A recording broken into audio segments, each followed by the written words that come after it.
أحسن قولا ممن دعا إلى الله وعمل صالحا وقال إنني من المسلمين. إن الحمد لله نحمده ونستعينه ونؤمن به ونتوكل عليه ونعوذ بالله من شرور أنفسنا ومن سيئات أعمالنا. من يهده الله فلا مضل له ومن يضلل فلا هادي له. أشهد أن لا إله إلا الله وحده لا شريك له وأشهد أن محمدا عبده ورسوله أرسله بالهدى ودين الحق ليظهره على الدين كله ولو كره المشركون.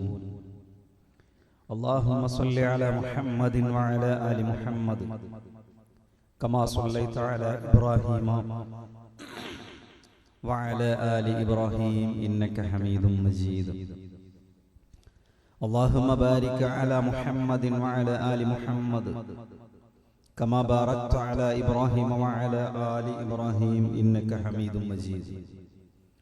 أما بعد فإن أصدق الحديث كتاب الله وأحسن السنن سنن محمد صلى الله عليه وسلم وشر الأمور محدثاتها وكل محدثة بدعة وكل بدعة ضلالة.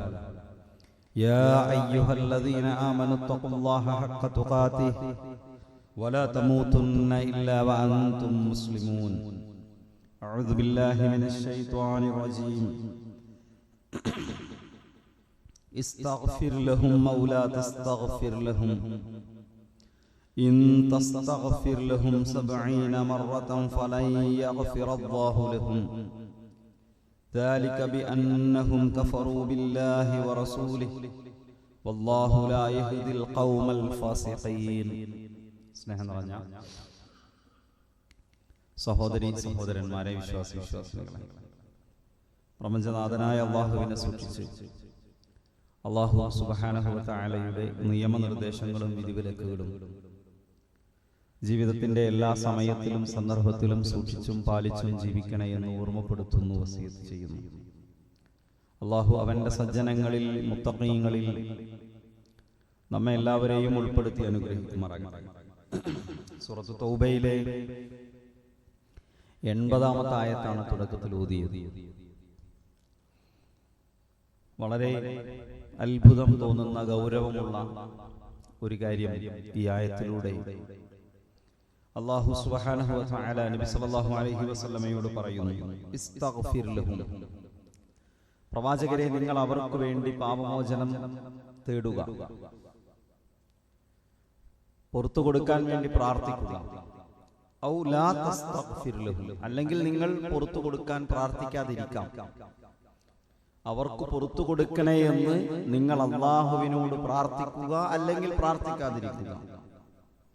In തസ്തഗ്ഫിർ ലഹും 70 മറത്തൻ, 70 പ്രാവശ്യം അല്ലാഹുവിനോട് നിങ്ങൾ അവർക്ക് ഇസ്തിഗ്ഫാർ നടത്തിയാലും, അവർക്ക് പുറത്തു കൊടുക്കാൻ 70 തവണ നിങ്ങൾ അല്ലാഹുവിനോട് പ്രാർത്ഥിച്ചാലും, ഫലൻ യഗ്ഫിറല്ലാഹു ലഹും, അല്ലാഹു അവർക്ക് പുറത്തു കൊടുക്കുകയില്ല. ذلك بأنهم كفروا بالله ورسوله, അത് അവർ അല്ലാഹുവിലും അവന്റെ പ്രവാചകരിലും അവിശ്വസിച്ചതുകൊണ്ടാണ്. വല്ലാഹു ലാ യഹ്ദിൽ ഖൗമൽ ഫാസിഖീൻ, അല്ലാഹു ദുർവൃത്തരായ ആളുകൾക്ക് ഹിദായത്ത് നൽകുകയില്ല. ആരെക്കുറിച്ചാണ് പറയുന്നത്? 2 കാര്യങ്ങൾ ഇതിൽ വളരെ ശ്രദ്ധേയമാണ്. ഒന്ന്, ഒരു വിഭാഗത്തിന് അല്ലാഹു പുറത്തു കൊടുക്കുകയില്ല എന്ന് ഖണ്ഡിതമായി ഈ ആയത്ത് പഠിപ്പിക്കുന്നു. അല്ലാഹു ആരാണ്? അല്ലാഹു സുബ്ഹാനഹു വ തആല രാത്രി മുഴുവൻ തന്റെ കൈകൾ വിശാലമാക്കി വെച്ചിരിക്കുന്നു. ഇന്നല്ലാഹ യബ്സുതു യദാ, എന്തിനു വേണ്ടി? ലിയതൂബ മുസീഅൻ നഹാർ, പകലിൽ തെറ്റ് ചെയ്തവന്റെ പാപങ്ങൾ പുറത്തു കൊടുക്കാൻ. രാത്രിയിൽ തെറ്റ് ചെയ്തവരുടെ പാപങ്ങൾ പുറത്തു കൊടുക്കാൻ പകൽ അല്ലാഹു തന്റെ 2 കൈകളും വിശാലമാക്കി കാത്തിരിക്കുന്നു. അത്രമേൽ തൗബ സ്വീകരിക്കുന്ന അല്ലാഹു ഒരാളെ കുറിച്ച്, ഒരു വിഭാഗത്തെ കുറിച്ച് പറയണം. നബിയെ, നിങ്ങളുടെ പ്രാർത്ഥന അല്ലാഹു സ്വീകരിക്കൂല. അവർക്ക് വേണ്ടിയുള്ള പശ്ചാത്താപം. ആരാണ് പ്രാർത്ഥിക്കുന്നത്? നബി ഇസ്തിഗ്ഫാർ നടത്തിയ 70 പ്രാവശ്യം ഇസ്തിഗ്ഫാർ നടത്തിയാലും അല്ലാഹു അവർക്ക് പുറത്തു കൊടുക്കൂല. ആരെക്കുറിച്ചാണ് പറയുന്നത്? മുനാഫിഖുകളെ കുറിച്ചാണ്. ഇന്നൽ മുനാഫിഖീന ഫിദ്ദർക്കിൽ അസ്ഫലി മിനന്നാർ എന്ന് ഖുർആൻ പറഞ്ഞു. നരകത്തിന്റെ ഏറ്റവും അടിത്തട്ടിൽ മുനാഫിഖുകളായിരിക്കും. ആരാണ് മുനാഫിഖുകൾ എന്ന് പറഞ്ഞാൽ? പുറത്തേക്ക് മുസ്ലിമായി അഭിനയിക്കുകയും ഉള്ളിൽ അവിശ്വാസം കൊണ്ട് നടക്കുകയും ചെയ്യുന്നവർ. നിഫാഖിന് പല ഘടക തലങ്ങളുണ്ട്. ഈമാനിലെ കുഫ്റുണ്ട്, ഈമാനിൽ നിഫാഖുണ്ട്. വിശ്വാസികളുടെ കൂടെ ആയിരിക്കും അവരുണ്ടാവുക.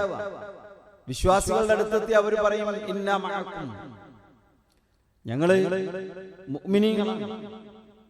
വഇദാ ഖലൗ ഇലാ ശയാതീനിഹിം, അവിശ്വാസികളുടെ അടുത്തേക്ക് പോയ അവർ പറയും ഇന്നാ മഅക്കും ഇന്നമാ നഹ്നു മുസ്തഹ്സിഊൻ, ഞങ്ങൾ അവരെ പരിഹസിക്കുകയാണ്, അവിടെ കളിയാക്കുക.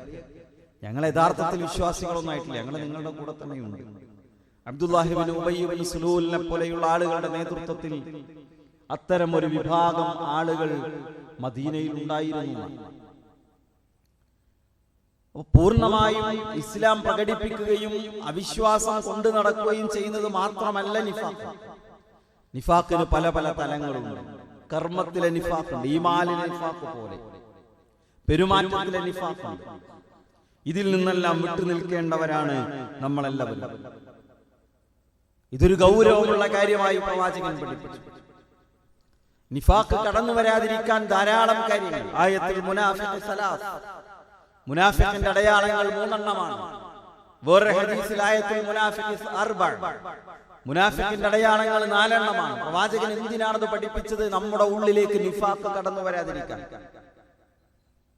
അല്ലാഹു ഒരിക്കലും പുറത്തു കൊടുക്കാത്തവരെന്ന് പറഞ്ഞ ഈമാനിലെ നിഫാഖുള്ള ആളുകളോ അതിന്റെ സമാനമായ ആളുകളോ നമ്മൾ ആകാതിരിക്കാൻ.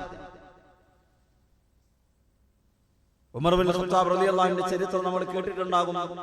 നബി സല്ലല്ലാഹു അലൈഹി വസല്ലമയുടെ രഹസ്യ സൂക്ഷിപ്പുകാരനായ മഹാനായ ഹുദൈഫത്തുൽ യമാൻ റളിയല്ലാഹു അൻഹുവിന്റെ അടുക്കൽ പോയി ഉമർ റളിയല്ലാഹു അൻഹു ചോദിച്ചത്, ഹുദൈഫ, അങ്ങ് നബിയുടെ രഹസ്യ സൂക്ഷിപ്പുകാരനാണ്.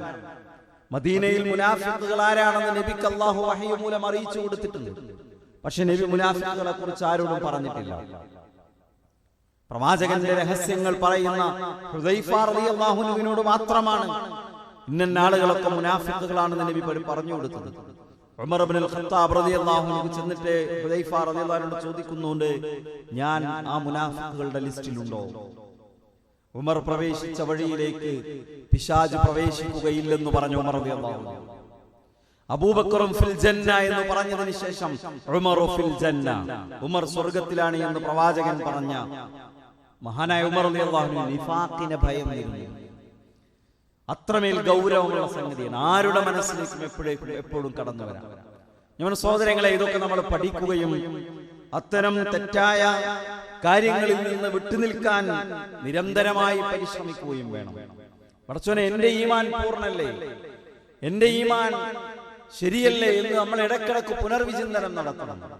താബിഈകൾ സ്വഹാബിമാരെ കുറിച്ച് പറയാറുണ്ട്, ഒരു സ്വഹാബിമാരും എന്റെ ഈമാൻ ജിബ്രീലിന്റെ അത്ര ബലമുള്ള ഈമാനാണ് എന്ന് വാദിച്ചിരുന്നില്ല. എന്റെ ഈമാനിന് മീകായിലിന്റെ ഈമാന്റെ ബലമുണ്ട് എന്നൊരു സ്വഹാബിയും വാദിച്ചിരുന്നില്ല. നബിയെ കണ്ട, നബിയുടെ കൂടെ ജീവിച്ച റളിയല്ലാഹു അൻഹു വറളു അൻഹു എന്ന് ഖുർആൻ അവരെ കുറിച്ച് പൊതുവായി സർട്ടിഫിക്കറ്റ് കൊടുത്ത അവർ അല്ലാഹുവിനെയും അല്ലാഹു അവരെയും തൃപ്തിപ്പെട്ടിരിക്കുന്നു.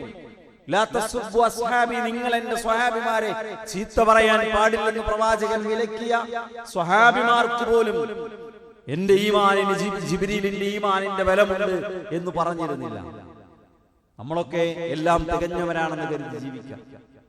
എന്നാൽ ഒരുപാട് അബദ്ധങ്ങൾ പലപ്പോഴും വന്നു പോകുന്നു. നോക്കൂ, ഞാൻ ചില അടയാളങ്ങൾ മുനാഫിഖുകൾ മുനാഫിഖുകളുടെ അടയാളമായി ഖുർആൻ പഠിപ്പിച്ച ചില കാര്യങ്ങൾ, ഹദീസ് പഠിപ്പിച്ച ചില കാര്യങ്ങൾ ശ്രദ്ധയിൽ കൊണ്ടുവരാൻ. എന്തിനാണെന്നറിയോ? മറ്റൊരാളെ ജഡ്ജ് ചെയ്യാനല്ല, അയാളുടെ സ്വഭാവം എങ്ങനെ, പെരുമാറ്റം എങ്ങനെയെന്ന് നിരീക്ഷിക്കാനല്ല. പടച്ചോനെ, എന്നിൽ നിഫാഖുണ്ടോ, എന്റെ ഈമാൻ ശരിയായിട്ട് നമുക്ക് സ്വയം ഒന്ന് പരിശോധിക്കാം. നമുക്ക് സൂറത്തു തൗബയിലെ 54-ാമത്തെ ആയത്ത്, സൂറത്തു നിസായിലൊക്കെ അല്ലാഹു മുനാഫിഖുകളെ കുറിച്ച് പറയുന്നിടത്ത് പ്രയോഗിക്കുന്ന ഒരു വാചകം കാണാം. എന്താണ്? വമനഅഹും അൻ തുഖ്ബല മിൻഹും നഫഖതുഹും ഇല്ലാ അന്നഹും കഫറു ബില്ലാഹി വബിറസൂലിഹി ലാ യഅതൂന സ്വലാത ഇല്ലാ വഹും ഖുസാല. മുനാഫിഖുകളുടെ ഒരടയാളം, അവർ നമസ്കാരത്തിന് അലസന്മാരായി മടിയന്മാരായിട്ടാണ് ചെല്ലുക. നിസ്കരിക്കാൻ മടിയുള്ളവർ, നമസ്കാരം വലിയ ഭാരമുള്ളതായി കാണുന്നവർ, അത് നിഫാഖിന്റെ അടയാളമായി അല്ലാഹുവിന്റെ റസൂൽ നമ്മളെ പഠിപ്പിക്കുന്നു. അല്ലേ? നോക്കൂ, നമസ്കാരം പ്രവാചകൻ എങ്ങനെ പറഞ്ഞത്? യാ ബിലാൽ റഹ്നാ ബിസ്സലാത്ത്, ബിലാലെ ഒന്ന് ബാങ്ക് വിളിക്ക്, ഞങ്ങളൊന്ന് ആശ്വസിക്കട്ടെ, ആ നിസ്കാരം വരാനുണ്ടല്ലോ. ഭൗതിക ജീവിതത്തിലെ എല്ലാ കെട്ടുപാടുകളിൽ നിന്നും പ്രയാസങ്ങളിൽ നിന്നും ഒരൽപസമയം അല്ലാഹുവിന്റെ മുന്നിലേക്ക് മനുഷ്യൻ എല്ലാ തെറ്റായ ചിന്തകളിൽ നിന്നും മാറി നിന്ന് മനസ്സ് റബ്ബിലേക്ക് നൽകണം, അള്ളാഹിനോട് മുനാജാത്ത് നടത്തണം. അത് മനുഷ്യന് നൽകുന്ന ഒരു വിശ്വാസിക്ക് നൽകുന്ന ആശ്വാസം, സമാധാനം, ആനന്ദം വളരെ വലുതാണ്. അങ്ങനെ ഒരു ആനന്ദം കണ്ടെത്താൻ നമുക്ക് കഴിയുന്നില്ലെങ്കിൽ നമ്മൾ ചില എഡിറ്റിങ്ങുകൾ വരുത്തേണ്ടതുണ്ട്. നമസ്കാരത്തിന്റെ സമയമെത്തുമ്പോ, നമസ്കാരിക്കാനുള്ള സാഹചര്യം എത്തുമ്പോ, അതിന്റെ സമയമാകുമ്പോ ഉള്ളിന്റെ ഉള്ളിൽ ഒരലസത ഫീൽ ചെയ്യുന്നുണ്ടെങ്കിൽ, ഒരു മടുപ്പ് തോന്നുന്നുണ്ടെങ്കിൽ, ഇത് ചെയ്ത് തീർക്കണല്ലോ എന്ന് ചിന്തിക്കുന്നുണ്ടെങ്കിൽ, സുഹൃത്തുക്കളെ, നമുക്ക് ചിലത് തിരുത്താനുണ്ട് എന്ന് പറഞ്ഞു. അതുകൊണ്ട് മുനാഫിഖുകളുടെ അടയാളമായി ഖുർആൻ ഒന്നിലധികം തവണ പറഞ്ഞു, അവർ നമസ്കാരത്തിലേക്ക് എത്തുക അലസന്മാരായിട്ടായിരിക്കും. രണ്ടാമത്തെ അടയാളം അതേ ആയത്തിൽ തന്നെ, തൗബയിൽ 54-ാമത്തെ ആയത്തിന്റെ അവസാന ഭാഗത്ത് അല്ലാഹു പറഞ്ഞു, വലാ യുൻഫിഖൂന ഇല്ലാ വഹും കാരിഹൂൻ, അവർ സ്വതക്ക ചെയ്യുക മടുപ്പോടുകൂടി, വെറുപ്പോടുകൂടി ആയിരിക്കും. ഒരുപക്ഷെ നിർബന്ധിതാവസ്ഥയിൽ ആർക്കെങ്കിലൊക്കെ സ്വതക്ക കൊടുക്കുന്നുണ്ടാകും, അള്ളാഹുവിന്റെ മാർഗത്തിലൊക്കെ ചെലവഴിക്കുന്നുണ്ടാകും. ആ ചെലവഴിക്കുന്നത് തികഞ്ഞ സന്തോഷത്തോടെയാണോ, ഇത് നാളേക്കുള്ള അസറ്റാണല്ലോ എന്ന വിശ്വാസത്തോടെയാണോ, പടച്ചോനെ സ്വീകരിക്കണേ എന്ന പ്രാർത്ഥനയോടെയാണോ, അതല്ല എങ്ങനെ കൊടുക്കാതെ രക്ഷപ്പെടുമെന്ന എല്ലാ വഴി നോക്കി അവസാനം അങ്ങനെ കൊടുത്തുപോയതാണോ? നിഫാഖ് മനസ്സിലുള്ളവനാണ് കൊടുക്കാൻ മടി കാണിക്കുക, മടുപ്പോടുകൂടി കൊടുക്കുക. അല്ലെ? സ്വതക്കയും സിദഖും തമ്മിൽ ബന്ധമുണ്ട് എന്നാ പറയാറ്. സ്വതക്ക, സിദഖ് രണ്ടിനും ഒരേ വാക്കാണ്. സിദഖ് എന്ന് പറയുന്ന അർത്ഥം സത്യസന്ധത എന്നാണ്. സത്യസന്ധത. ഒരാളുടെ ഈമാൻ സത്യമാണെങ്കിൽ അയാളുടെ ഉള്ളിൽ നിന്ന് സ്വതക്ക വരും, തുറന്ന മനസ്സോടെ കൊടുക്കും. അല്ലേ? വിശുദ്ധ ഖുർആൻ സൂറത്തുൽ ലൈലിന്റെ അവസാന ഭാഗം ഒരാളെ കുറിച്ച് പറയുന്നുണ്ട്, വസയുജന്നബുഹൽ അത്ഖാ, അല്ലാഹു നരകത്തിൽ നിന്ന് തഖ്വയുള്ളവരെ അകറ്റി നിർത്തും, നരകത്തിൽ നിന്ന് രക്ഷപ്പെടുത്തും. അല്ലദീ യുഅതി മാലഹു യതസക്ക, ഒരാളെ കുറിച്ച് പറയാൻ, അയാൾ തന്റെ സമ്പത്ത് നൽകുകയും സ്വയം സംസ്കരണം സിദ്ധിക്കുകയും ചെയ്തിരിക്കുന്നു. വമാ ലിഅഹദിൻ ഇൻദഹു മിൻ നിഅമത്തിൻ തുജ്സാ, അയാൾ ആർക്കൊക്കെ സദഖ കൊടുത്താലും ദാനം ചെയ്താലും അവരിൽ നിന്ന് എന്തെങ്കിലും ഒരു നന്മ ഇങ്ങോട്ട് പ്രതിഫലമായി പ്രതീക്ഷിക്കുന്നില്ല. ഒരഭിനന്ദനം, ഒരു നല്ല വാക്ക്, ഒരു അപ്രീസിയേഷൻ ഒന്നും അങ്ങോട്ട് പ്രതീക്ഷിക്കുന്നില്ല. കൊടുക്കാനുള്ളത് കൊടുക്കുന്നു, ബാക്കി അല്ലാഹു കൊടുക്കുന്നു. എന്ത് ചെലവഴിക്കുമ്പോഴും, എന്ത് സദഖ കൊടുക്കുമ്പോഴും അയാൾ പ്രതീക്ഷിക്കുന്നത് അല്ലാഹുവിന്റെ വജ്ഹ് മാത്രമാണ്. വലസൗഫ യർളാ, അയാൾ പിന്നീട് തൃപ്തിപ്പെടുന്നതാണ്. എന്നങ്ങനെ പറഞ്ഞ ഫഹുവ ഫീ ഈശത്തിർ റാദിയ, പറഞ്ഞില്ലേ, തൃപ്തികരമായ ജീവിതത്തിലായിരിക്കും, അഥവാ സ്വർഗ്ഗത്തിലായിരിക്കും. യാ അയ്യതുഹൻ നഫ്സുൽ മുത്മഇന്ന ഇദ്ഖുലി ഇലാ റബ്ബികി റാദിയതൻ മർദിയ, സ്വയം തൃപ്തിപ്പെട്ട അല്ലാഹുവിന്റെ തൃപ്തി സ്വീകരിച്ച് നീ സ്വർഗ്ഗത്തിലേക്ക് പോവുക എന്ന് പറഞ്ഞല്ലോ. ആ വിഭാഗത്തിലെ അയാൾ ഉൾപ്പെടും. ആരെ കുറിച്ചാണ് ഈ ആയത്തുകൾ? ആരെ കുറിച്ചാണ് അല്ലാഹു ഇങ്ങനെ പറയുന്നത്? മഹാനായ അബൂബക്കർ സിദ്ദീഖ് റളിയല്ലാഹു അൻഹുവിനെ സംബന്ധിച്ചാണ്. ഒരുപാട് ദാനം ചെയ്ത മനുഷ്യൻ ബിലാൽ റളിയല്ലാഹു അൻഹുവിനെ ആരാണ് പണം കൊടുത്തു വാങ്ങി പീഡനങ്ങളിൽ നിന്ന്, അടിമത്തത്തിൽ നിന്ന് മോചനം കൊടുത്തത്? അബൂബക്കർ റളിയല്ലാഹു അൻഹുവാണ്. തബൂക്കിന്റെ യുദ്ധത്തിന് വേണ്ടി ധനം സമാഹരിക്കുമ്പോ, ഇനി എന്തുണ്ട് നിങ്ങളുടെ വീട്ടിൽ എന്ന് ചോദിച്ചപ്പോൾ, നബിയെ, എന്റെ വീട്ടിലുള്ളതല്ല ഞാൻ ഇങ്ങോട്ട് കൊണ്ടുവന്നു, ഇനിയുള്ളത് അല്ലാഹുവും റസൂലും മാത്രമാണെന്ന് പറഞ്ഞാളാരാ? അബൂബക്കർ സിദ്ദീഖ് റളിയല്ലാഹു അൻഹുവാണ്. ആ അബൂബക്കർ റളിയല്ലാഹു അൻഹുവിനെ കുറിച്ച് നബി പറഞ്ഞത്, ലോകത്തെ പ്രവാചകന്മാർ കഴിഞ്ഞാലുള്ള മുഴുവൻ വിശ്വാസികളുടെ ഈമാൻ അത് അബൂബക്കറിന്റെ ഈമാനിനോളം വരില്ല. എല്ലാ മനുഷ്യരും ഞാൻ അവരെ ഇസ്ലാമിലേക്ക് ക്ഷണിച്ചപ്പോൾ അവരൊന്നും സംശയിച്ചിട്ടാണ് മതം സ്വീകരിച്ചത്. ഇല്ല അബൂബക്കർ, അബൂബക്കർ ഒഴികെ ഒരു സംശയവുമില്ലാതെ കടന്നു വന്നു. പറയുന്നത് മുഹമ്മദ് നബിയുടെ ഉമ്മത്തിലെ ഒന്നാമത്തെ പൗരൻ, ഒന്നാമത്തെ വിശ്വാസി. സ്വഹാബിമാരെ എണ്ണുമ്പോൾ അതിന്റെ ഒരു ക്രമം അഹ്ലുസുന്നയുടെ അഖീദയിലുണ്ട്. ഒന്നാമത്തെ സ്വഹാബി അബൂബക്കർ റളിയല്ലാഹു അൻഹു ആണ്. ആ അബൂബക്കർ റളിയല്ലാഹുവിന്റെ ഈമാനിന്റെ സത്യസന്ധതയാണ് നമ്മൾ നേരത്തെ പറഞ്ഞ സദഖ. അതൊരു ബിലാൽ റളിയല്ലാഹുവിന്റെ മോചനത്തിൽ ഒതുങ്ങി നിൽക്കുന്നതല്ല. അത് തബൂക്ക് യുദ്ധത്തിന്റെ ധനസമാഹരണത്തിൽ ഒതുങ്ങി നിൽക്കുന്നതല്ല. നിരവധി അടിമകളെ മോചിപ്പിച്ചു. ഇസ്ലാമിന് വേണ്ടി സമ്പത്ത് മുഴുവൻ ചെലവഴിച്ചു. ഞാൻ പറയുന്നത് സഹോദരങ്ങളെ, വിശ്വാസി എന്നാൽ ഈമാനിന്റെ സദഖയിലൂടെ പ്രകടിപ്പിക്കും. എന്നാൽ ഒരു നിഫാഖുള്ള മനുഷ്യനോ വലാ യുൻഫിഖൂന ഇല്ലാ വഹും കാരിഹൂൻ, അയാൾ മടുപ്പ് പ്രകടിപ്പിച്ച് വെറുപ്പോടുകൂടിയാണ് സദഖ ചെയ്യുക എന്ന് ഖുർആൻ പഠിപ്പിക്കുന്നു. മൂന്നാമത്തെ മറ്റൊരു അടയാളം, മുനാഫിക്കുകൾ ഒരിക്കലും ഒരു ത്യാഗത്തിന് സന്നദ്ധനാവുകയില്ല എന്നാണ്. ഇസ്ലാം എന്ന് പറഞ്ഞാൽ അത് ഒരു വിശ്വാസം മാത്രമല്ല. ഇസ്ലാം എന്ന് പറഞ്ഞാൽ ആരാധന മാത്രമല്ല. ഇസ്ലാം എന്ന് പറഞ്ഞാൽ അല്ലാഹുവിന്റെ മാർഗത്തിൽ ത്യാഗം കൂടിയാണ്. അത് പ്രവാചകന്മാരുടെ ജീവിതത്തിൽ കാണാം, അത് സ്വഹാബാ കിറാമിന്റെ ജീവിതത്തിൽ കാണാം, അത് എല്ലാ പൂർവീകരായ ഇമാമുമാരുടെ ജീവിതത്തിൽ കാണാം. 4 മദ്ഹബിന്റെ ഇമാമുമാരെടുത്താൽ 3 ആളും ജയിൽവാസം അനുഭവിച്ചതാണ്. ശൈഖുൽ ഇസ്ലാം ഇബ്നു തൈമിയ്യ റഹിമഹുല്ലാഹ് 5 തവണ ജയിലിൽ കിടന്നതാണ്. ഇമാം അഹ്മദ് ബിൻ ഹംബൽ ഭരണാധികാരിയുടെ ക്രൂരമായ മർദ്ദനങ്ങൾക്ക് വിധേയയാളാണ്. ബിലാൽ ബിൻ റബാഹ് റളിയല്ലാഹു അൻഹുവിന്റെ ത്യാഗം നമ്മൾ കേട്ടതാണ്. പ്രവാചകന്മാർ നാട് വിട്ട് ഹിജ്റ പോയവരാണ് മിക്ക ആളുകൾ. ത്യാഗം ഇസ്ലാമിന്റെ ഭാഗമാണ്. എന്നാൽ മുനാഫിക്കുകളെ കുറിച്ച് സൂറത്ത് തൗബയുടെ 83-ാമത്തെ ആയത്തിൽ അല്ലാഹു പറയുന്നു, ഫഇൻ റജഅക അല്ലാഹു ഇലാ ത്വായിഫത്തിൻ മിൻഹും ഫസ്തഅദനൂക ലിൽ ഖുറൂജ് ഫഖുൽ ലൻ തഖ്റുജൂ മഈ അബദാ. പ്രവാചകന്റെ കൂടെ സൈന്യത്തിൽ ചേരാൻ അവസരം ചോദിച്ചൊരു വിഭാഗം ആളുകൾ നബിയെ നിങ്ങളുടെ അടുത്തേക്ക് വരും. എന്നിട്ടോ കുല്ലൻ തഖ്റുജൂ മഈ അബദാ, നിങ്ങൾ അവരോട് പറയണം നിങ്ങൾ എന്റെ കൂടെ വരണ്ട. വലൻ തുഖാതിലു മഈ അദുവ, നിങ്ങൾ എന്റെ കൂടെ വന്ന ശത്രുക്കളോട് യുദ്ധം ചെയ്യേണ്ട. ഇന്നകും റളീതും ബിൽ ഖുഊദി അവ്വല മർറ, അവർ ആഗ്രഹിക്കുന്നത് വീട്ടിലിരിക്കാനാണ്, അല്ലാഹുവിന്റെ മാർഗ്ഗത്തിലേക്ക് ഇറങ്ങി തിരിക്കാനല്ല. സ്വന്തം വീടുകളിൽ സുഖമായി ഒഴിഞ്ഞിരിക്കാനാണ് അവർ ഇഷ്ടപ്പെടുന്നത്. ഫഖഉദു മഅൽ ഹാലിഫീൻ, യുദ്ധത്തിൽ പങ്കെടുക്കാതെ പിന്മാറി നിന്നവരോടൊപ്പം നിങ്ങളും വീട്ടിലിരിക്കൂ എന്നാണ് അവരോട് പറയേണ്ടത്. അല്ലാഹുവിന്റെ മാർഗ്ഗത്തിലേക്ക് ഇറങ്ങാൻ മടിയായിരിക്കും. ഖന്തഖ് യുദ്ധം നിങ്ങൾ കേട്ടിട്ടില്ലേ? അഹ്സാബ് യുദ്ധം എന്ന് പറയപ്പെടുന്നു. 33-ാം അധ്യായം സൂറത്ത് അഹ്സാബിന് അഹ്സാബ് എന്ന പേരിട്ടത് അഹ്സാബുമായി ബന്ധപ്പെട്ട സംഗതികൾ അതിൽ വിശദീകരിക്കുന്നത് കൊണ്ടാണ്. ഒരു യുദ്ധം ഉണ്ടായില്ല, ചെറിയ ആക്രമണങ്ങളെ ഉണ്ടായുള്ളൂ. യുദ്ധം നേരിടാനുള്ള സാമ്പത്തിക ശാരീരിക ശേഷിയില്ലാത്ത പട്ടിണിയുടെ കാലത്ത് എന്ത് ചെയ്യുന്നു ചോദിച്ചപ്പോ കിടങ്ങുകുടിച്ച് നബി മദീനയിലേക്ക് ശത്രുക്കൾ വരാതെ പ്രതിരോധിച്ചു.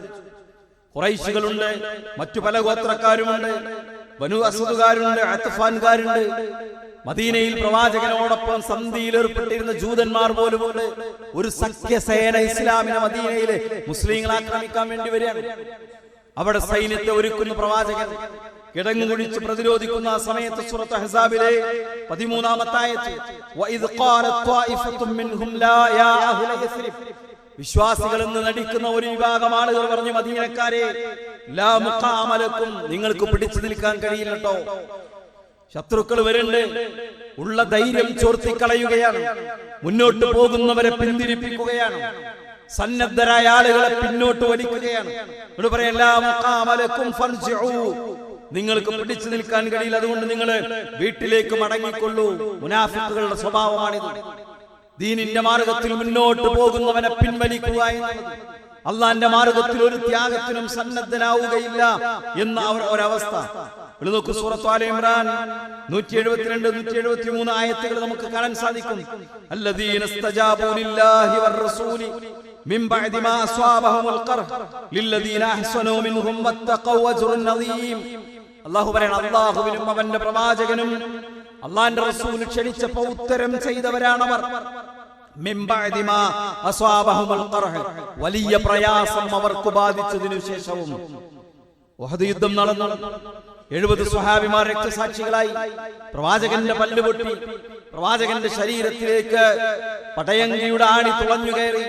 ഒരുപാട് സ്വഹാബിമാര് മുറിവ് പറ്റി, കയ്യറ്റുപോയവർ, ശരീരത്തിൽ മാരകമായ മുറിവ് പറ്റിയവർ, അവരുടെ വാഹന മൃഗങ്ങൾ അവർക്ക് നഷ്ടമായവർ, അവർക്ക് പരിക്കു പറ്റിയവർ, അങ്ങനെ അവർ ഉഹദിൽ നിന്ന് യുദ്ധം കഴിഞ്ഞ് ശവ്വാൽ 15-ന് ഒരു ഞായർ യുദ്ധം നടന്ന്, ശനി യുദ്ധം നടന്ന്, ശവ്വാൽ 16 ഞായറിന് മടക്ക വഴിയിൽ ഹംറാ ഉല്ലസ് എന്ന് പറയുന്ന മദീനയുടെ 8 മൈൽ പുറത്തുള്ള ഒരു സ്ഥലത്ത് അവിടെ ഇങ്ങനെ എത്തിയപ്പോഴാണ് കേട്ടത് അബൂ സുഫിയാനും സംഘവും വീണ്ടും അതാ സൈന്യവുമായി വരുന്നു, ഒരു യുദ്ധത്തിന് കൂടി വരുന്നു. അള്ളാന്റെ റസൂൽ അവിടെ കൂടിയ ആളുകളോട് പറഞ്ഞൊരു വാചകമുണ്ട്. എന്താണെന്നറിയാമോ? ഇതാ നമ്മൾ വീണ്ടും യുദ്ധത്തിന് നിർബന്ധിതരായിരിക്കുന്നു, അതുകൊണ്ട് നമ്മൾ യുദ്ധത്തിനിറങ്ങുന്നു. ആരാണ് പോകേണ്ടത്? ആരാണോ ഇന്നലെ പങ്കെടുത്തത് അവർ മാത്രം. ഇന്നലെ ഉഹദിൽ പങ്കെടുത്തവരാരാണോ ശരീരത്തിൽ മുറിവ് പറ്റിയ, ശരീരത്തിൽ മാരകമായ മുറിവ് പറ്റിയ, ഒരു വലിയ യുദ്ധത്തിന്റെ പ്രയാസങ്ങൾ മുഴുവൻ ഏറ്റുവാങ്ങിയ ഏതാനും 800ഓളം വരുന്ന 800-ലധികം വരുന്ന ആളുകൾ, അവരോട് നബി പറയാണ്, അള്ളാഹുവിന്റെ കൽപ്പനയുണ്ട്, നമ്മളെ യുദ്ധത്തിന് പോകും. ജാബിർ ഇബ്നു അബ്ദുല്ലാഹ് റളിയല്ലാഹു അൻഹു വന്നിട്ട് നബിയോട് പറഞ്ഞു, ഇതൊക്കെ നമുക്ക് ഗുണപാടുള്ള സംഗതിയാണ്. അള്ളാന്റെ ദീനിന് വേണ്ടി ഇറങ്ങാനുള്ള മനസ്സ് നമുക്കുണ്ടോ? പടച്ചോന്റെ ദീനിന് വേണ്ടി ഒന്നും ചെയ്യാനുള്ള സന്നദ്ധത നമുക്കില്ലേ? ഇത് മനസ്സിലാക്കാൻ പറ്റും. ജാബിർ ഇബ്നു അബ്ദുല്ലാഹ് റളിയല്ലാഹു അൻഹു യുദ്ധത്തിൽ പങ്കെടുക്കാത്ത ആൾക്കാരൊക്കെ നമ്മളൊന്നും പോണ്ടല്ലോ എന്ന് സമാധാനിച്ചിരിക്കുന്നതല്ല. എന്നിട്ട് പറഞ്ഞു, എന്റെ വാപ്പ ഇന്നലെ യുദ്ധത്തിൽ പങ്കെടുത്തു, എന്റെ വാപ്പ എന്നെ തടഞ്ഞു വെച്ചു, കാരണം എനിക്ക് 7 പെങ്ങന്മാരുണ്ട്, ഞാൻ ഷഹീദായാൽ അവരെ നോക്കാൻ നീ ആള് വേണമെന്ന് പറഞ്ഞ എന്നെ തടഞ്ഞു വെച്ചത്.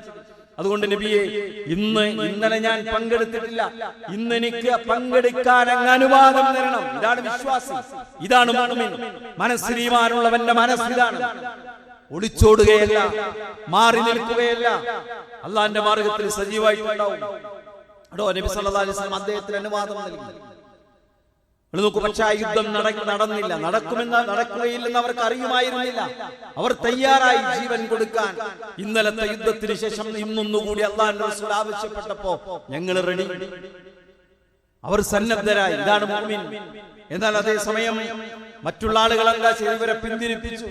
ഇന്നന്നാസ അല്ലദീന ഖാല ലഹുമുന്നാസു ഇന്നന്നാസ ഖദ് ജമഉ ലക്കും ഫഖ്ശൗഹും. ഉഹദിലേക്ക് പോകുമ്പോ ഒരു വിഭാഗം ആളുകൾ വിശ്വാസികളെ ഭയപ്പെടുത്തുകയാണ്. ഇതാ നിങ്ങൾക്കെതിരെ അവർ സംഘടിച്ചിരിക്കുന്നു, അവർ ശക്തരാണ്, നിങ്ങൾ ഭയപ്പെടണം, നിങ്ങൾക്ക് വലിയ പ്രയാസം ഉണ്ടാകാൻ പോകുന്നു, നിങ്ങൾ പരാജയപ്പെടാൻ പോകുന്നു. വിശ്വാസികളെ കുറിച്ച് കേട്ട വിശ്വാസികളെ കുറിച്ച് ഖുർആൻ എന്താ പറയുന്നറിയോ? ഫസാദഹും ഈമാനാ. അത് കേട്ടപ്പോ അവർ ഭയന്ന് പിന്മാറുകയല്ല ചെയ്തത്, അവർ പേടിച്ചോടുകയല്ല ചെയ്തത്. ഫസാദഹും ഈമാൻ, അവരുടെ ഈമാൻ വർദ്ധിച്ചു. വഖാലു, അവർ പറഞ്ഞു, ഹസ്ബുനല്ലാഹു വനിഅമൽ വകീൽ. ഞങ്ങൾക്ക് അല്ലാഹു ഉണ്ട്, ഞങ്ങൾക്ക് അല്ലാഹു മതി, ഞങ്ങളുടെ ഭരങ്ങൾ ഏൽപ്പിക്കാൻ അവൻ എത്ര നല്ലവനാണ്. ഇതാണ് വിശ്വാസി. എന്നാൽ മുനാഫിഖോ രക്ഷപ്പെടാനുള്ള വഴികൾ അന്വേഷിക്കും, ഒഴിഞ്ഞു നിൽക്കും, മാറി നിൽക്കും. അള്ളാന്റെ മാർഗത്തിൽ യാതൊരുവിധ ത്യാഗത്തിനും സഹനത്തിനും അവർ സന്നദ്ധരാവുകയില്ല. തനിക്കുള്ള ചെറിയ ചെറിയ കാരണങ്ങളെ വലിച്ചു നീട്ടി വിശദീകരിക്കും. ഹുനൈനിലേക്ക് പോകുന്നതിനെ കുറിച്ച് ഖുർആൻ പറയുന്നുണ്ട്. പോകുമ്പോ അവര് പറയാണ്, ഇതാ പ്രവാചകരെ, നബി സല്ലല്ലാഹു അലൈഹി വസല്ലമയോട് അനുവാദം ചോദിക്കുകയാണ്, നബിയെ ഞങ്ങൾക്ക് അനുവാദം തരണം. ഇന്ന ബുയൂതനാ ഗൗറ, ഞങ്ങളുടെ വീട്ടിലാളില്ല, ഞങ്ങളുടെ ഭാര്യ ഒറ്റക്കാണ്, ഞങ്ങളുടെ കുട്ടികൾ ഒറ്റക്കാണ്. ഇന്നും അങ്ങനത്തെ പരാതികളൊക്കെ നമുക്ക് കേൾക്കാൻ പറ്റും. ഞങ്ങളുടെ ഭാര്യ വീട്ടിൽ ഒറ്റക്കുള്ളൂ, ഞങ്ങളെ കുട്ടികൾ ഒറ്റക്കുള്ളൂ. അതുകൊണ്ട് നബിയെ ഞങ്ങൾക്ക് അനുവാദം തരണം സൈന്യത്തിൽ നിന്ന് പിന്മാറാൻ. ഖുർആനിനെ കുറിച്ച് പറഞ്ഞെന്നറിയോ? അവരുടെ വീട്ടിൽ ആളില്ലാത്തതല്ല പ്രശ്നം, അവരുടെ വീട്ടിലാളില്ലാത്തതല്ല പ്രശ്നം, അവർ ഒളിച്ചോടുകയാണ് എന്ന് വിശുദ്ധ ഖുർആൻ പഠിപ്പിക്കാൻ. അതുകൊണ്ട് ആ ഒരു മനസ്സല്ല ഒരു വിശ്വാസിക്ക് ഉണ്ടാവുക. റബ്ബിന്റെ മാർഗത്തിൽ അലസതയും ഒരു ത്യാഗസന്നദ്ധതയില്ലാത്ത അവസ്ഥയും ഉണ്ടെങ്കിൽ അത് മുനാഫിക്കുകളുടെ അടയാളമായി വിശുദ്ധ ഖുർആൻ നമ്മളെ പഠിപ്പിക്കുന്നു. ഇനി സൂറത്ത് തൗബയിലെ 67-ാമത്തെ ആയത്ത് ഖുർആൻ എന്താ പറയുന്നത്? പിന്നെ മുനാഫിക്കുകളെ കുറിച്ച് അവരുടെ മറ്റൊരു അടയാളം പറയുന്നു. എന്താണ്? അൽ മുനാഫിഖൂന വൽ മുനാഫിഖാത്ത് ബഅദുഹും മിൻ ബഅദി യഅ്മുറൂന ബിൽ മുൻകരി വയൻഹൗന അനിൽ മഅറൂഫ്. അവരുടെ ഒരു സ്വഭാവം, അവർ വിശ്വാസികൾ എങ്ങനെയാണ്? വിശ്വാസികൾ നന്മ കൽപ്പിക്കുകയും തിന്മ വിരോധിക്കുകയും ചെയ്യുന്നവരാണ്. എന്നാൽ മുനാഫിക്കുകളോ അവർ തിന്മ കൽപ്പിക്കുകയും നന്മ വിരോധിക്കുകയും ചെയ്യും. യഅ്മുറൂന ബിൽ മുൻകർ, അവർ തിന്മയാണ് കൽപ്പിക്കുന്നത്. വയൻഹൗന അനിൽ മഅറൂഫ്, നന്മയാണ് അവർ വിരോധിക്കുന്നത്. ഒരു വിശ്വാസിയാണെങ്കിൽ നന്മ കൽപ്പിക്കും, തിന്മ വിരോധിക്കും. ഇതെങ്ങനെയാണ്? നമുക്ക് പലരെയും കാണാം അല്ലേ? ദീനിന്റെ പല കാര്യങ്ങളും ചെയ്യും. അത്രയൊക്കെ വേണോ? അതൊക്കെ കുറച്ച് അധികമാണ് അല്ലേ? നല്ലൊരു താടി വെച്ച ആളെ കാണുമ്പോൾ അതൊക്കെ ആവശ്യമാണ്. ഒരു ഹിജാബ് ധരിച്ച സ്ത്രീയെ കാണുമ്പോൾ അത്രയൊക്കെ വേണോ? നമ്മുടെ നാട്ടിലും ഇങ്ങനത്തെ ചിന്താഗതിയുള്ള നമ്മുടെ ആൾക്കാരൊക്കെ മുനാഫിക്കുകളാണ്, അവരൊക്കെ നരകത്തിന്റെ അടിത്തട്ടിൽ. അങ്ങനെയല്ല. പക്ഷേ ചില നിഫാഖിന്റെ ചില മാനസികാവസ്ഥകളാണ്, നിഫാഖിന്റെ ചില മാനസികാവസ്ഥകളാണ്. അതിൽ നിന്ന് മാറി നിൽക്കാൻ നമ്മൾ പരിശ്രമിക്കേണ്ടതുണ്ട്. അല്ലാഹു അനുഗ്രഹിക്കുമാറാകട്ടെ.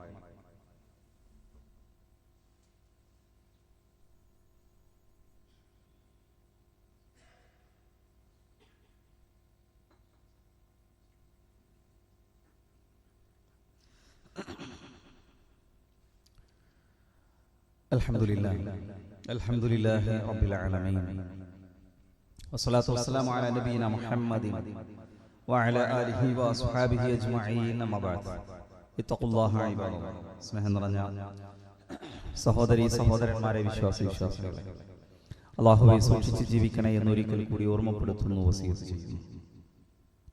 അല്ലാഹുവിന്റെ മുത്തഖീങ്ങളിൽ, പൂർണ്ണ ഈമാനുള്ള നല്ല വിശ്വാസികളിൽ, നിഫാഖിൽ നിന്നും കുഫറിൽ നിന്നും രക്ഷപ്പെട്ട ശരിയായ ഈമാനുള്ളവരിൽ നമ്മെ എല്ലാവരെയും ഉൾപ്പെടുത്തുമാറാകട്ടെ. നമ്മുടെ പള്ളിയുടെ പരിപാലനത്തിലേക്കുള്ളതാണ് ഇന്നത്തെ കളക്ഷൻ. എല്ലാവരുടെയും ശ്രദ്ധയിൽ ഉണ്ടാകണമെന്ന് ഓർമ്മപ്പെടുത്തുന്നു. നിഫാഖിന്റെ അടയാളങ്ങളെ സംബന്ധിച്ചാണ് സൂചിപ്പിച്ചത്. അതിലെ ഒരു കാര്യമാണ് പിന്നെ നന്മ കൽപ്പിക്കുകയും തിന്മ വിരോധിക്കുകയും ചെയ്യുക എന്ന വിശ്വാസിയുടെ നിലപാടിന് വിരുദ്ധമായിരിക്കും പലപ്പോഴും നിഫാഖ് ഉള്ളിലുള്ള ആളുകൾ എന്ന് ഖുർആൻ നമ്മളെ പഠിപ്പിക്കുന്നു. വിശ്വാസികളെ കുറിച്ച് ഖുർആൻ എന്താ പറഞ്ഞത്? വൽ മുഅ്മിനൂന വൽ മുഅ്മിനാത്തു ബഅ്ദുഹും ഔലിയാഉ ബഅദ്. വിശ്വാസികളും വിശ്വാസിനികളും പരസ്പരം മിത്രങ്ങളാണ്. യഅ്മുറൂന ബിൽ മഅറൂഫി വയൻഹൗന അനിൽ മുൻകർ, അവർ നന്മ കൽപ്പിക്കുന്നു, തിന്മ വിരോധിക്കുന്നു. എന്നാൽ ഈ ഭൗതികതയുടെ കൂടെ ഓടുമ്പോൾ ഇവിടെ പല നിലക്ക് നടക്കുന്ന പ്രചാരണങ്ങളിൽ വീണ് ഈ പുതിയ കാലത്ത് ഇത്രയൊക്കെ വേണോ എന്ന് മതവുമായി ബന്ധപ്പെട്ട പല കാര്യങ്ങളെക്കുറിച്ചും ചോദിക്കുന്നുണ്ടെങ്കിൽ, ഖുർആനിൽ സ്ഥിരപ്പെട്ട, ഹദീസിൽ സ്ഥിരപ്പെട്ടു വന്ന ഏതെങ്കിലും ഒരു കാര്യത്തിനെതിരായി സംസാരിക്കുന്നുണ്ടെങ്കിൽ അത് ദീനിനെതിരാണ്, വിശ്വാസത്തിനെതിരാണ് എന്നാണ് നമ്മൾ മനസ്സിലാക്കേണ്ടത്. ഒരു വിശ്വാസി ആളുകളോട് എപ്പോഴും മതം പഠിപ്പിച്ച നന്മകൾ എന്തൊക്കെയുണ്ടോ അതിനെ പ്രോത്സാഹിപ്പിക്കുന്നവനായിരിക്കും. അത് എത്ര നിസ്സാരമാണ്. ഒരു സ്വഫ് നിൽക്കുന്നതാണെങ്കിൽ പോലും അല്ലാഹുവിന്റെ റസൂൽ അടുത്ത് നിൽക്കണം എന്ന് പറഞ്ഞാൽ, വളയാതെ നിൽക്കണം എന്ന് പറഞ്ഞാൽ അത്രയൊക്കെ വേണോ എന്ന് ചോദിക്കുന്നത് ഈമാനിന്റെ അടയാളമാണ്, നിഫാഖിന്റെ അടയാളമാണ്. മുഅ്മിൻ എന്താ ചെയ്യുക? അത് പരമാവധി പ്രോത്സാഹിപ്പിക്കും അല്ലേ? അങ്ങനെ ഓരോ കാര്യവും, ഏത് ഒരു ഉദാഹരണം പറഞ്ഞു. മറ്റൊരു കാര്യം നിഫാഖിന്റെ അടയാളമായി ഖുർആൻ സൂറത്ത് തൗബയിൽ 56-ാമത്തെ ആയത്തിൽ പഠിപ്പിക്കുന്നു. വയഹ്ലിഫൂന ബില്ലാഹി ഇന്നഹും ലമിൻകും വമാ ഹും മിൻകും വലാകിന്നഹും ഖൗമൻ യഫ്റഖൂൻ. എന്താണ്? അവർ ഞങ്ങൾ നിങ്ങളിൽ തന്നെയുള്ളവരാണ്, മുസ്ലിങ്ങൾ തന്നെയാണ് ഞങ്ങളും എന്നവർ സത്യം ചെയ്തു പറയും, പക്ഷേ അവർ കളവാണ് പറഞ്ഞുകൊണ്ടിരിക്കുന്നത്. നിഫാഖിന്റെ വേറൊരടയാളം അത് പ്രവാചകൻ സല്ലല്ലാഹു അലൈഹി വസല്ലം ആയത്തിൽ മുനാഫിഖ് സലാത്ത്, മൂന്നെണ്ണമാണ് മുനാഫിഖുകളുടെ അടയാളം എന്ന് പറഞ്ഞിടത്ത് നബി സല്ലല്ലാഹു അലൈഹി വസല്ലം പഠിപ്പിച്ചു, ഇദാ ഹദ്ദസ കദബ, സംസാരിച്ചാൽ കളവ് പറയും. സത്യസന്ധത, സംസാരത്തിലെ സത്യസന്ധത വിശ്വാസത്തിന്റെ ഈമാനിന്റെ അടയാളം. പിന്നെ യഹ്ദി ഇലൽ ബിർ വ ഇന്നൽ ബിർറ യഹ്ദി ഇലൽ ജന്ന. സത്യം നന്മയിലേക്കും നന്മ സ്വർഗ്ഗത്തിലേക്കും നയിക്കും. വ ഇന്നൽ കദിബ യഹ്ദി ഇലൽ ഫുജൂർ വ ഇന്നൽ ഫുജൂറ യഹ്ദി ഇലൻ നാർ. അസത്യമാകട്ടെ, കളവുകളാകട്ടെ, അത് മനുഷ്യനെ തിന്മകളിലേക്കും ദുർവൃത്തികളിലേക്കും, ആ ഫുജൂറുകൾ മനുഷ്യനെ നരകത്തിലേക്ക് എത്തിക്കുന്നതാണ് കളവ്. അതുകൊണ്ട് തന്നെ അത് നിഫാഖിന്റെ അടയാളം. തൽക്കാലം രക്ഷപ്പെടാൻ വേണ്ടി ഒരു ആ നിലവിലെ സാഹചര്യം ഒന്ന് മാനേജ് ചെയ്യാൻ വേണ്ടി വെറുതെ വാസ്തവ വിരുദ്ധമായ കാര്യങ്ങൾ പറയുക എന്നുള്ളത് ഒരിക്കലും ഒരു വിശ്വാസിയുടെ രീതിയല്ല. സത്യസന്ധനായിരിക്കും ഏത് സാഹചര്യത്തിലും, ഏത് പ്രതിസന്ധി ഘട്ടത്തിലും സത്യത്തിന്റെ കൂടെ നിൽക്കുന്നവനായിരിക്കും ഒരു വിശ്വാസി എന്നാണ്. അതേപോലെ തന്നെ വിശ്വാസി ഒരിക്കലും മുഅ്മിനുകളെ പരിഹസിക്കുകയില്ല. യാ അയ്യുഹല്ലദീന ആമനൂ ലാ യസ്ഖർ ഖൗമുൻ മിൻ ഖൗമിൻ അസാ യകൂനു ഖൈറൻ മിൻഹും. വിശ്വാസികളെ, നിങ്ങൾ ഒരിക്കലും ഒരു വിശ്വാസിയെ പരിഹസിക്കാൻ പാടില്ല. നിങ്ങൾ പരിഹസിക്കുന്നയാൾ നിങ്ങളെക്കാൾ ഉത്തമരായേക്കാം. ഒരു സ്ത്രീയും ഒരു മുഅ്മിനത്തായ മറ്റൊരു സ്ത്രീയെ പരിഹസിക്കാൻ പാടില്ല. ഖുർആന്റെ ആയത്താണ്. എന്നാൽ മുനാഫിഖുകളെ കുറിച്ച് പറഞ്ഞെന്താ? വിശുദ്ധ ഖുർആൻ സൂറത്ത് തൗബയിൽ 79-ാമത്തെ ആയത്ത്, വല്ലദീന ലാ യജിദൂന ഇല്ലാ ജുഹദുഹും ഫയസ്ഖറൂന മിൻഹും. അവർ വിശ്വാസികളെ പരിഹസിച്ചുകൊണ്ടിരിക്കും. എനിക്കൊന്നും വേറൊരു പണിയില്ല. അങ്ങനെയുണ്ട് കുറെ ആൾക്കാർ, പ്രത്യേകിച്ച് സോഷ്യൽ മീഡിയ ഒക്കെ തുറക്കുമ്പോൾ കാണാൻ സാധിക്കും. പണ്ഡിതന്മാരെ പരിഹസിക്കാൻ വേണ്ടി മാത്രം അക്കൗണ്ട് തുടങ്ങിയ ആൾക്കാർ, നേതാക്കന്മാരെ, പ്രബോധകന്മാരായ ആളുകളെ പരിഹസിക്കാൻ വേണ്ടി മാത്രം മൈക്കും പിടിച്ചിരിക്കുന്ന, സ്റ്റുഡിയോ സെറ്റ് ചെയ്തിരിക്കുന്ന ആൾക്കാരെ നമുക്ക് കാണാൻ പറ്റും. എന്നിട്ട് തനിക്ക് ഇഷ്ടപ്പെടുന്ന ദീനതാണോ, ഖുർആനതാണോ, ഹദീസതാണോ, പ്രവാചകനതാണോ പഠിപ്പിച്ച് അതൊന്നും നോക്കാതെ തനിക്ക് ഇഷ്ടപ്പെടുന്ന ഒരു ലൈഫ്, ആ ലൈഫിനെ ന്യായീകരിക്കും. അതല്ലാത്ത ആളുകളെ ദീന് മുറുകെ പിടിക്കുന്നവരെ പരിഹസിക്കും, പ്രബോധനം നിർവഹിക്കുന്നവരെ അടച്ചാക്ഷേപിക്കും. കേട്ടോ, അങ്ങനത്തെ ആളുകളൊക്കെ നമുക്ക് ധാരാളമായി കാണാൻ സാധിക്കും. ഒരു സോഷ്യൽ മീഡിയയിൽ ഒരു ചാനൽ ഉണ്ടാക്കി, ഒരു അക്കൗണ്ട് ഉണ്ടാക്കി, എന്നിട്ട് അതിൽ കണ്ടന്റിന് വേണ്ടി ദാഹിച്ചു നിൽക്കുന്ന ആൾക്കാർ, അതൊരു വരുമാനമായി മാർഗമായി സ്വീകരിച്ച ആൾക്കാർ, അവർക്ക് വളരെ പെട്ടെന്ന് പൊതുജനത്തിൽ നിന്ന് കയ്യടി കിട്ടാൻ പറ്റാവുന്ന വഴി എന്താ? മതത്തെയും മതത്തിന്റെ ആളുകളെയും പരിഹസിക്കുക എന്നുള്ളതാണ്. ദീനിനെയും ദീനിന്റെ പണ്ഡിതന്മാരെയും പരമാവധി സമൂഹം മധ്യത്തിൽ വലിച്ചു കീറുക, കുത്തിവലിക്കുക എന്നതാണ്. അത് ഭംഗിയായി നിർവഹിക്കുന്ന ആളുകളെ നമുക്ക് കാണാൻ സാധിക്കും. അതുകൊണ്ട് ഇവിടെ നമ്മൾ മനസ്സിലാക്കേണ്ടത്, ഒരു വിശ്വാസിയെ സംബന്ധിച്ചിടത്തോളം ഒരിക്കൽ പോലും എന്താണ്, അയാൾ വിശ്വാസികളെ പരിഹസിക്കുന്നവൻ ആവുകയില്ല. മറ്റൊരു നിഫാഖിന്റെ അടയാളം കൂടി പറഞ്ഞ് അവസാനിപ്പിക്കുകയാണ്. കരാറുകൾ ലംഘിക്കുന്നവരായിരിക്കും. വമിൻഹും മൻ ആഹദല്ലാഹു, അവർ അള്ളാഹുവിനോടുള്ള അള്ളാഹുവിനോട് കരാർ ചെയ്യും, എന്നിട്ടോ ആ കരാറിനെ അവർ ലംഘിച്ചു കളയുമെന്ന് സൂറത്ത് തൗബയിലെ 75-76 ആയത്തുകളൊക്കെ എടുത്ത് പരിശോധിച്ച് കാണാൻ പറ്റും. മുനാഫിഖിന്റെ അടയാളം പഠിപ്പിക്കുന്നിടത്ത് പ്രവാചകന്റെ ഹദീസിലും കാണാം, അവർ കരാർ ചെയ്താൽ പാലിക്കുകയില്ല, ലംഘിച്ചു കളയും. അല്ലേ? ഒരു വിശ്വാസി പറഞ്ഞ വാക്ക് പറഞ്ഞാൽ അതിന്റെ പുറത്ത് നിൽക്കുന്നവനാണ്. കരാർ ചെയ്താൽ അത് പാലിക്കുന്നവനാണ്. എന്തെങ്കിലും പ്രയാസം ഉണ്ടായാൽ അത് പറഞ്ഞു ബോധ്യപ്പെടുത്തും. അല്ലേ? വാക്കിന് വില കൊടുക്കുക എന്നുള്ളത് ഇസ്ലാമിൽ അത്രമേൽ വലിയ കാര്യമാണ്. എത്രത്തോളം അൽ മുസ്ലിമൂന അലാ ശുറൂതിഹിം, ഒരു വിശ്വാസി ജാഹിലിയത്തിൽ പരസ്പരം ചെയ്ത, മുസ്ലിം ആകുന്നതിന് മുമ്പ് രണ്ടാൾക്കാർ തമ്മിൽ കരാറുണ്ടെങ്കിൽ മുസ്ലിം ആയതിനു ശേഷവും നിങ്ങൾ അത് പാലിക്കണം.